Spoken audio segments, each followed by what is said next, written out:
Hey guys, how's it going? Scotty from scottsbassessence.com, and I have got the amazing Chris May with me today, and we thought it'd be cool to bring something new to the YouTube channel and do kind of like a monthly feature where we talk about everything to do with, you know, bass construction and common problems that you guys, gigging musicians and people that are just getting into bass as well, the common stuff that you're going to hit along the way, because I always tell people that, you know, not only do you have to be a bass player, but you also need to know how these things work as well, just like you would do if you were a cyclist. You'd know how to fix a puncture and you'd understand how to, well, hopefully you would. Actually, I do cycle and I'm terrible at fixing punctures, but I should know how to fix a puncture. And exactly the same with your bass, you know, you need to know how to, you know, what in this specific video we'll actually be talking about noisy basses and the issues that you might be experiencing in different situations with shielding problems and other noise problems that Chris is going to tell us about. But yeah, so this is going to be a new monthly thing where Chris will be joining us every month and discussing all things bass. But today, Chris, we're going to be talking about noise issues with bass players. And for me, I've had a ton of noise issues in the past, noisy pickups and cables and all kinds of things. Where would you say that if there's one real evil culprit of noisy basses, where does it normally lie?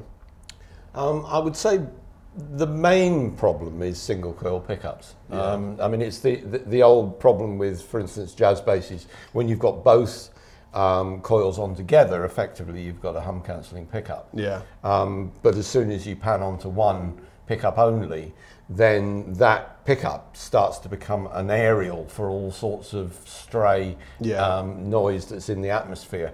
I mean, it depends on the environment where you are. Obviously, a lot of noise is generated externally. Yeah. So if you're close to, you know, anything that's creating resistance, like dimmer switches and lighting rigs and stuff that bands generally use. Exactly. It's that and computer screens and all that sort of thing are generating signals that will be picked up by the pickup along with the strings, essentially.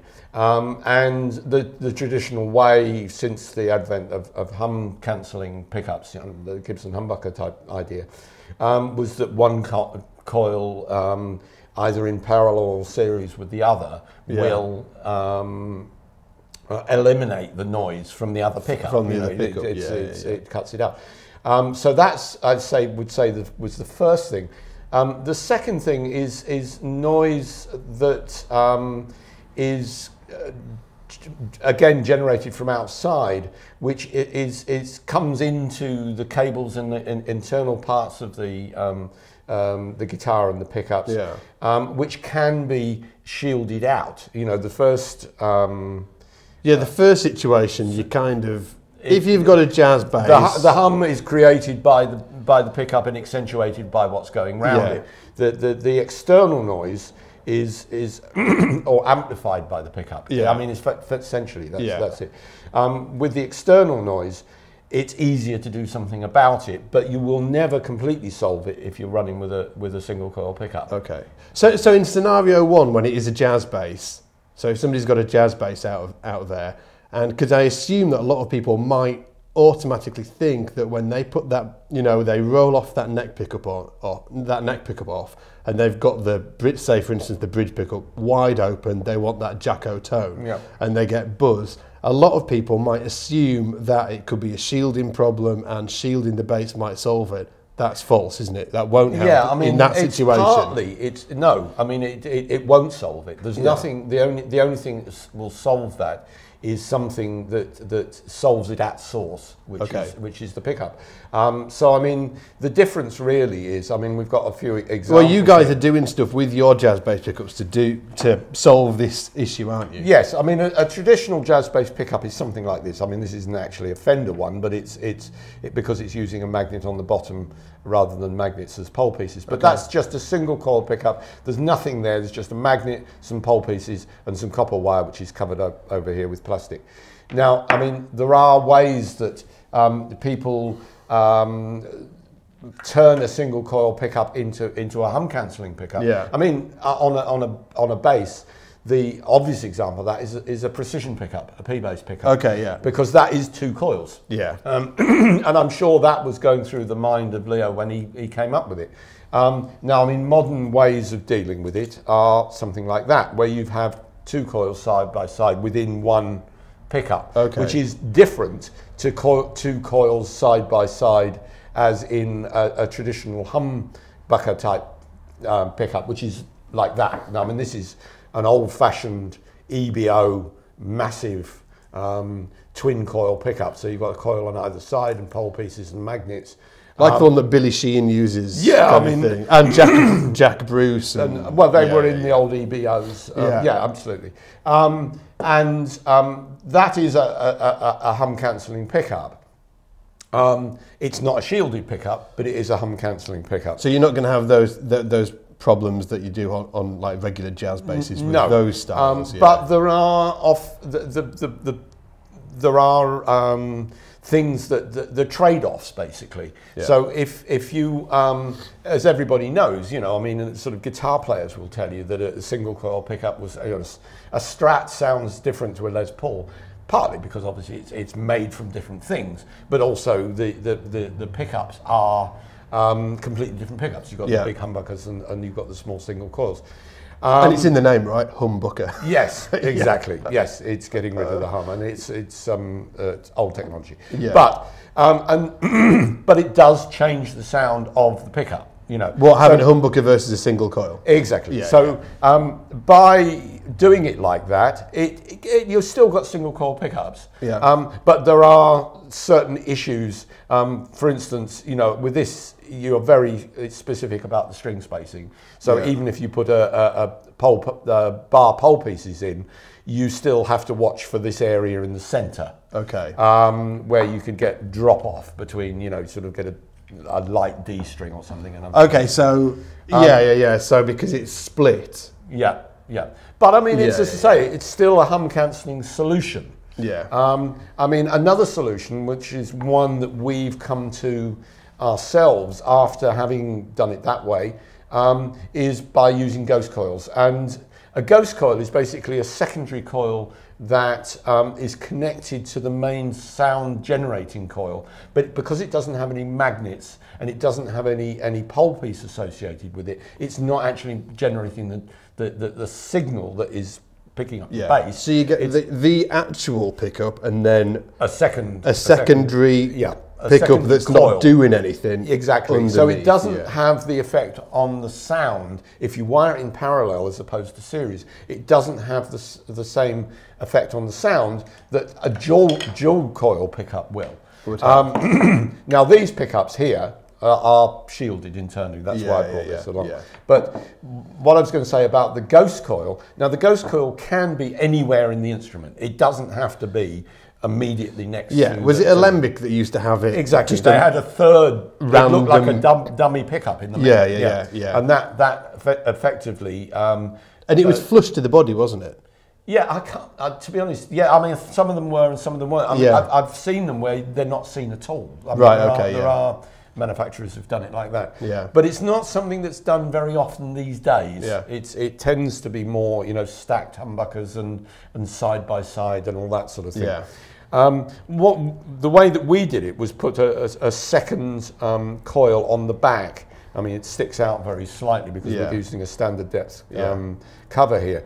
And that cancels the hum from the pickup that's picking up the sound. And then we've wrapped the whole thing in the copper gauze, which is connected to earth, and that brings us on to the shielding issues. Yeah. So I just want to give people a little bit of background about Overwater Basses and sort of like your take on this, because Chris is one of, like, obviously you make Overwater Basses, but one of what Overwater Basses do, as if I was kind of somebody was like, who is your main customer? It's the guys that are sort of like doing a lot of TV work, a lot of theatre work, and noise is like an issue. Because I've spoken to bass players and they're like, oh, you know, I love my old 60s jazz bass, but unfortunately I can't use it on the show because the sound engineer goes crazy and it's too noisy.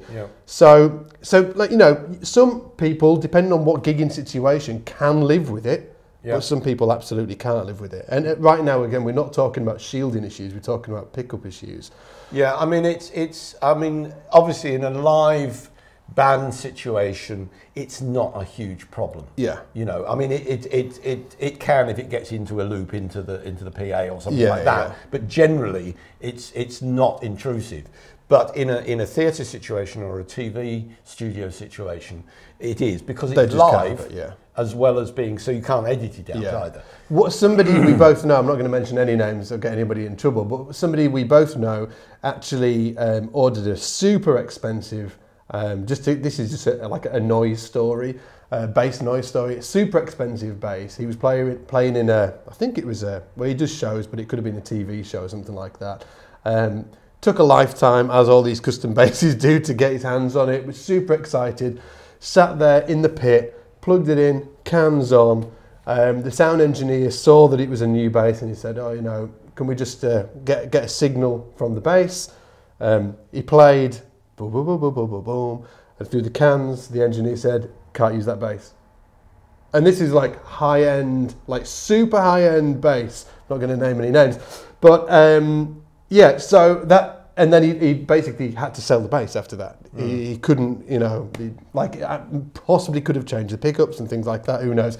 But anyway, ended up selling the bass because he really, you know, because of the noise issues that he was having with it, and didn't ever use it on the show. In fact, he said on the show, he used a cheap £400, which is like $600 P-bass copy. He said that's what he ended up using on the show. And the P-bass, of course, would have been hum cancelling. Yeah, it would have been hum cancelling, so he didn't get any issues. So it really is, if you are getting into that world of working in TV and theatre and stuff like that, you really need to be thinking about these things, because those engineers, you need to keep the engineers happy. And also, I mean, there's things where if you're processing the signal, where noise can be an issue as well. I mean, your friend of mine, you know, Chris Hargreaves, and what the stuff he does. And I mean, he got a bass from us because of all the pedals and stuff that he's going through. Yeah. That he was finding when he put his old Fender, which he loved the sound of, put it through that, it was just generating noise at every chain in the link.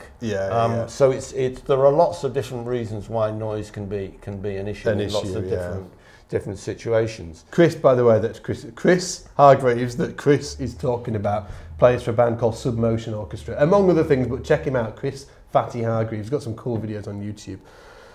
So other than pickups, if they can, you know, if they want to, obviously we just talked about how you can like get into solving the issue with jazz basses by looking at different pickups and making sure, if you are buying a custom bass or going for a high-end bass, making sure that they are taking that kind of thing into consideration. But you know, you might want to live with it if you really love that 60s, you know, jazz bass that you've got. I'm not telling you to pull out the pickups or anything like that. I'm just, you know, you can live with it. I've got some sort of like vintage style instruments that I live with the noise, but I wouldn't maybe take them on a particular gigging situation if I was in that, you know. But what else have we got? So, like, obviously we want to talk about shielding as well, don't we? Yeah, well, I mean, the first thing to remember is that shielding itself, no matter how good, won't solve all the problems because of the things we've talked about, you know, the single coil pickups that are essentially noise generators in themselves. But shielding, which has always appeared in a lot of instruments. I mean, if you look at, you know, the plate that is used on a jazz bass, the very fact that it's a metal plate and the pots are connected to that is having some shielding effect. Some of you might remember on a P bass, you know, where the pots go through the plastic of the scratch plate, there's a piece of silver foil on the back again, and that is connected to the back of the pots, and it's earths one pot to the next. And that has some shielding effect, but it's very directional. If the rest of the cavity isn't shielded and you move, and the source of the outside interference comes into directional line with the electronics, as it were, you're gonna have noise. Then that noise is going to come. And I'm sure everybody has had this thing. You know, amplifiers, they generate noise, particularly valve amplifiers. And you know, when that thing where you're trying to find on a small stage the right place to stand, and I've had that too. I've had taxis coming through. No joke. I've had taxis come through one of mine before. I knew somebody who actually worked that into his act.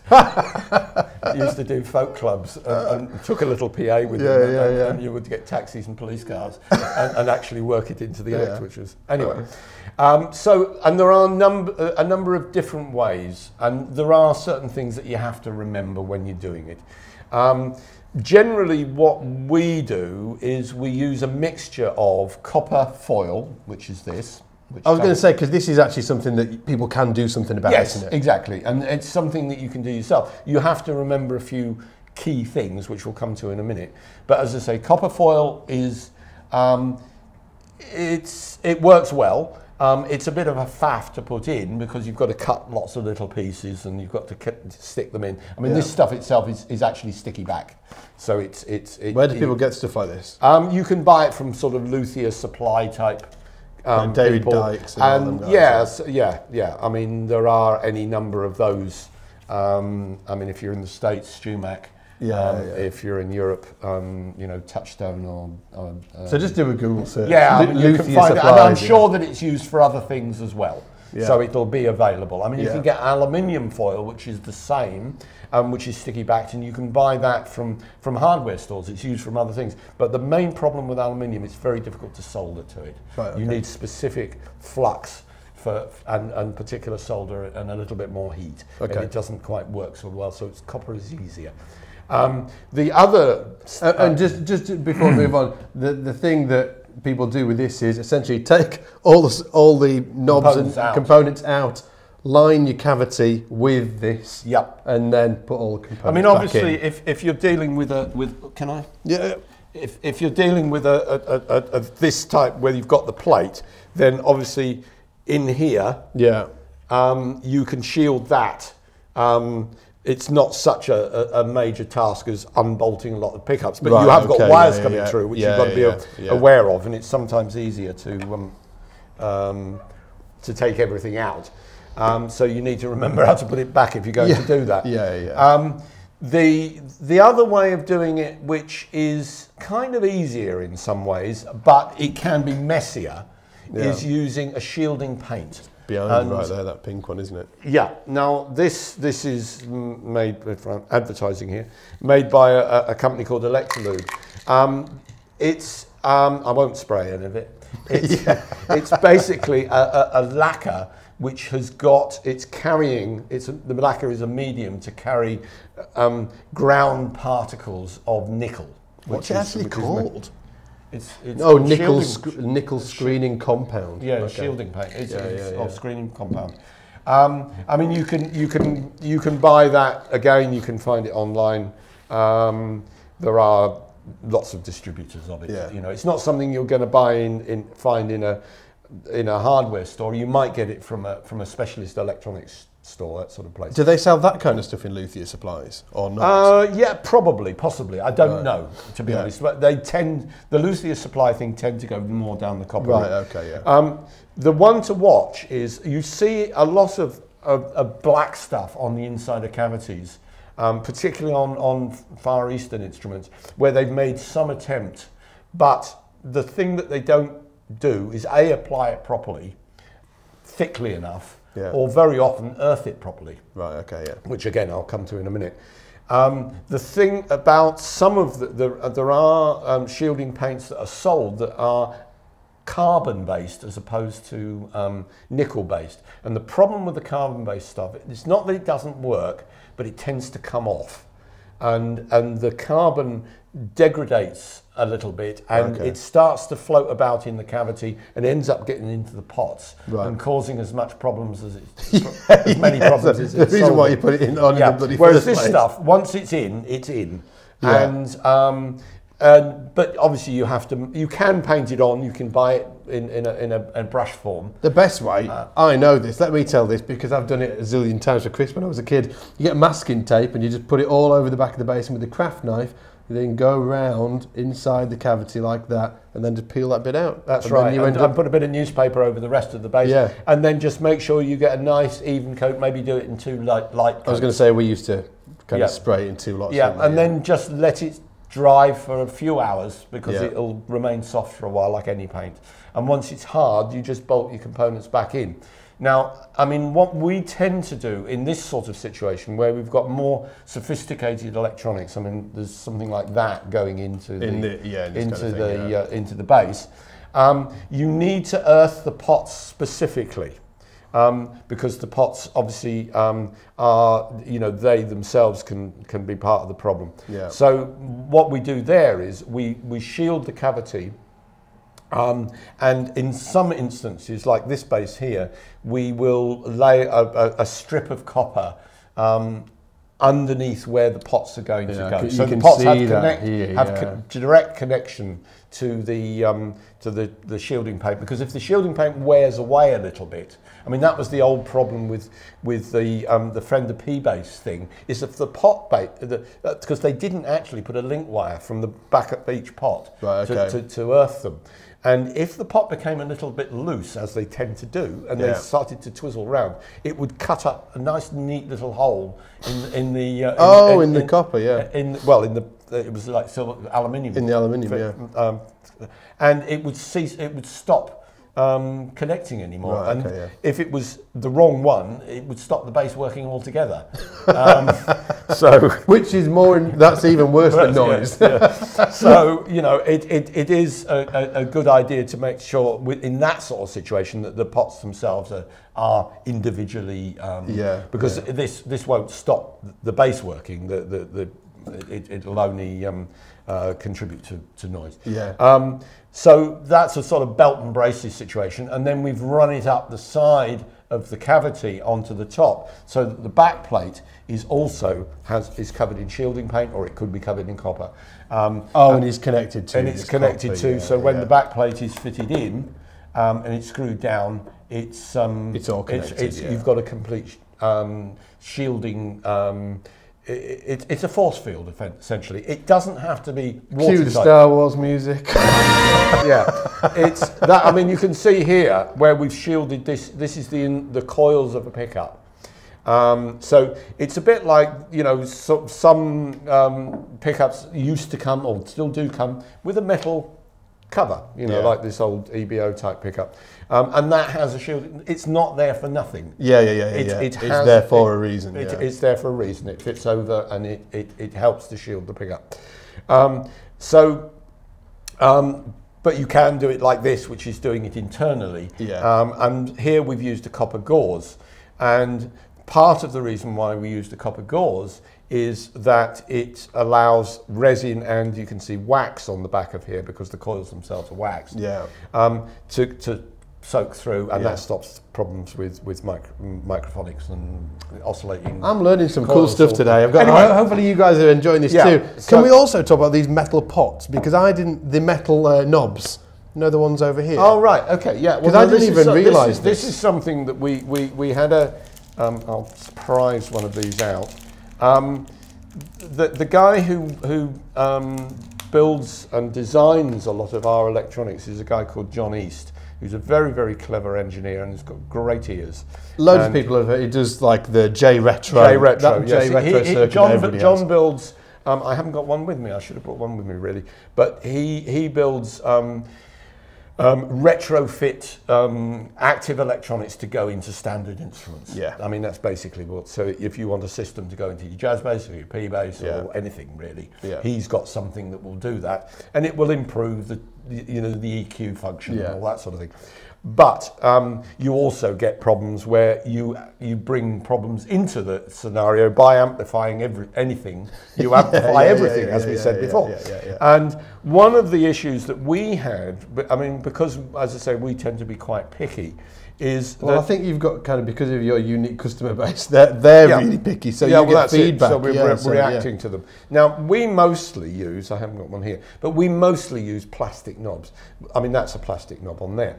And there's no connection between you and the electronics, and well, obviously if you touch this, but all this stuff is earthed anyway, same as the bridge and the strings are. Yeah. I mean, it's not really earthing in the electrician's sense; it's grounding. Right. Okay. So everything metal is connected to the negative side of the circuit, and that means that when you touch it, you're not sort of putting something else into the mix and causing noise. And this was the problem, and with these nice little neat knobs that we were using on our sort of J-style basses, we found that when they were turning, sometimes you were getting a crackling. And the immediate assumption is that there's a fault with the pot. Yeah, like there's some dirt in there or something. Yeah, exactly. So we squirt stuff in there and it didn't really have any effect. And then John came up with a solution. He realised that what was happening is the pot itself, the shaft is connected to the body of the pot, and therefore the shaft is earthed. Yeah. If you've got a plastic knob on there, you're not touching it anyway, so it doesn't matter. Yeah. But if you put a metal knob onto there, that metal knob is connected to there, and as you turn it, because it's rotating on probably a plastic bearing in the middle, you're making and breaking the connection as you go along, and it's not noise in the pot; it's noise of you touching the pot infrequently, if you like, or spasmodically. Yeah. So what John came up with the solution was that we slide a spring. I mean, obviously you've got the body of the guitar in between. But and that rests on the nut. And then that goes on top, and then the top of the spring is pressing permanently on there, and the bottom is pressing permanently onto the. So it's grounded, pot. So it's grounded all the time, and it makes up for the make and break. So it's just a clever. It's about solutions to problems. That's really what I spend my life doing is finding solutions or persuading other people to find solutions.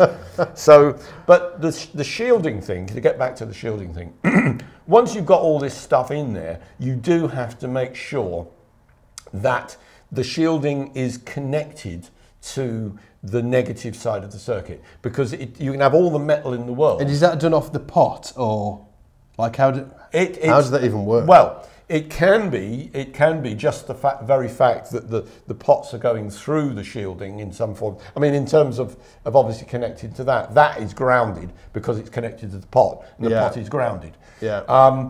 But in terms of if you're trying to shield a cavity, for instance, if you wanted to shield the inside of a pickup cavity because the pickup itself wasn't shielded, it won't work unless you connect that. That's the pickup cavity is a separate place, you know, that the pickup sits into. Yeah. The pickup might be completely surrounded by plastic, and there's a coated wire that's going out. So at no point is that internal shielding having any connection with the negative side of the circuit. So you have to make that connection.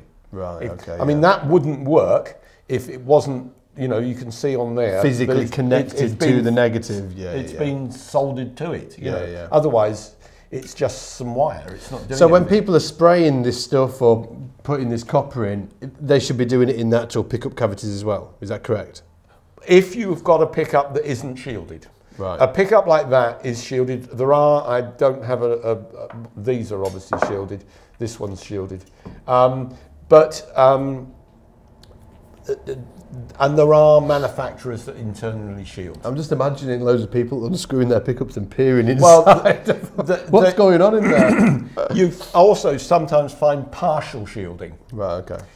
You find, I mean, there is another problem you get with open pole pickups, is when the pole pieces themselves aren't grounded properly. Right, okay. And you quite often see on some pickups a piece of and in fact, I think there's a bit under there.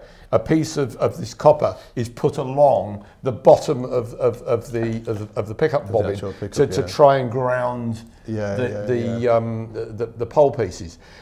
You can get, you get sort of tapes being put around the outside of it. I've seen it where there's tape around the outside. Yeah, I mean, and as long as that's grounded, that will have some grounding effect. I mean, I do believe that that's the best way of doing it. Yeah. I mean, there are some people that believe that that might interfere with the quality of the sound, but to be honest, I don't think so. Yeah. But if you've got an ordinary bog standard pickup like that that's got no shielding whatsoever, then it will help to some degree to shield the inside of your cavities. Right. But you must connect those. And if you will show this here, you've actually got a tag which is taking all the earthed places this little thing here, to one point. And then that's then connected to the negative side of the circuit. And it doesn't matter whether it's active or passive, it's exactly the same principle and exactly the same need. It's just with an active instrument, as I said before, you're amplifying the things you don't want as well as the things you do, so it becomes more critical. It becomes critical, yeah. And that's that, guys. I'm going to go make some notes. If you want to check out more of what Chris does, what I'll do is in the description box, if you're watching this on YouTube, I'll link directly to Chris's site, overwaterbasses.com. And if you're watching this on scotsbassessence.com, I'll put a link as well below. Chris has also got a full setup course in the academy over at Scots Bass Essence that tells you how to adjust truss rods and pickup heights and intonation and all those shenanigans as well. So if you want to check out how to set up your bass, go check that out. Again, I'll put a link below. Anything else, Chris? No, I think that's, as far as shielding's concerned, we're done. Well, we'll see you next month. Take it easy, guys. See you in the shed. Bye.